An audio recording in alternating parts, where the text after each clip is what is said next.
आइए करें दिन की शुरुआत परमेश्वर के वचन के साथ। मत्ती रचित सुसमाचार अध्याय 17। 6 दिन के बाद यीशु ने पतरस और याकूब और उसके भाई यूहन्ना को साथ लिया और उन्हें एकांत में किसी ऊंचे पहाड़ पर ले गया। वहां उनके सामने उसका रूपांतर हुआ और उसका मुंह सूर्य के समान चमका और उसका वस्त्र ज्योति के समान उजला हो गया और मूसा और एलिया उसके साथ बातें करते हुए उन्हें दिखाई दिए। इस पर पतरस ने यीशु से कहा, हे प्रभु, हमारा यहाँ रहना अच्छा है। यदि तेरी इच्छा हो तो मैं यहाँ 3 मंडप बनाऊं, एक तेरे लिए, एक मूसा के लिए और एक एलिया के लिए। वह बोल ही रहा था कि एक उजले बादल ने उन्हें छा लिया और उस बादल में से यह शब्द निकला, यह मेरा प्रिय पुत्र है जिससे मैं प्रसन्न हूँ, इसकी सुनो। चेले यह सुनकर मुंह के बल गिर गए और अत्यंत डर गए। यीशु ने पास आकर उन्हें छुआ और कहा, उठो, डरो मत। तब उन्होंने अपनी आंखें उठाई और यीशु को छोड़ और किसी को ना देखा। जब वे पहाड़ से उतर रहे थे तब यीशु ने उन्हें यह आज्ञा दी, जब तक मनुष्य का पुत्र मरे हुओं में से ना जी उठे तब तक जो कुछ तुमने देखा है किसी से ना कहना। इस पर उसके चेलों ने उससे पूछा, फिर शास्त्री क्यों कहते हैं कि एलिया का पहले आना अवश्य है? उसने उत्तर दिया, एलिया अवश्य आएगा और सब कुछ सुधारेगा।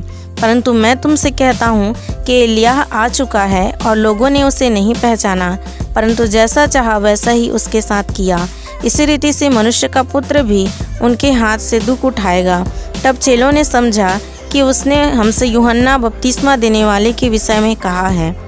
जब वे भीड़ के पास पहुँचे तो एक मनुष्य उसके पास आया और घुटने टेक कर कहने लगा, हे प्रभु, मेरे पुत्र पर दया कर, क्योंकि उसको मिर्गी आती है और वह बहुत दुख उठाता है और बार बार आग में और बार बार पानी में गिर पड़ता है। मैं उसको तेरे चेलों के पास लाया था पर वे उससे अच्छा नहीं कर सके। यीशु ने उत्तर दिया, हे अविश्वासी और हठीले लोगों, मैं कब तक तुम्हारे साथ रहूँगा, कब तक तुम्हारी सहूँगा? उसे यहाँ मेरे पास लाओ। तब यीशु ने दुष्टात्मा को डांटा और वह उसमें से निकल गई और लड़का उसी घड़ी अच्छा हो गया। तब चेलों ने एकांत में यीशु के पास आकर कहा, हम उसे क्यों नहीं निकाल सके? उसने उनसे कहा, अपने विश्वास की घटी के कारण, क्योंकि मैं तुमसे सच कहता हूँ, यदि तुम्हारा विश्वास राई के दाने के बराबर भी हो तो इस पहाड़ से कह सकोगे, यहाँ से सरक कर वहाँ चला जा, तो वह चला जाएगा और कोई बात तुम्हारे लिए असंभव ना होगी। पर यह जाति बिना प्रार्थना और उपवास के नहीं निकलती।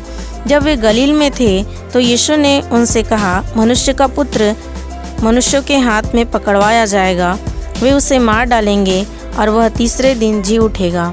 इस पर वे बहुत उदास हुए। जब वे कफरनहूम पहुँचे तो मंदिर का कर लेने वालों ने पतरस के पास आकर पूछा, क्या तुम्हारा गुरु मंदिर का कर नहीं देता? उसने कहा, हाँ देता है। जब वह घर में आया तो यीशु ने उसके पूछने से पहले ही उससे कहा, हे शमौन, तू क्या सोचता है? पृथ्वी के राजा महसूल या कर किनसे लेते हैं, अपने पुत्रों से या परायों से? पतरस ने उससे कहा, परायों से। यीशु ने उससे कहा, तो पुत्र बच गए तो भी इसलिए कि हम उन्हें ठोकर न खिलाएं। तू झील के किनारे जाकर बंसी डाल और जो मछली पहले निकले उसे ले, उसका मुंह खोलने पर तुझे एक सिक्का मिलेगा, उसी को लेकर मेरे और अपने बदले उन्हें दे देना।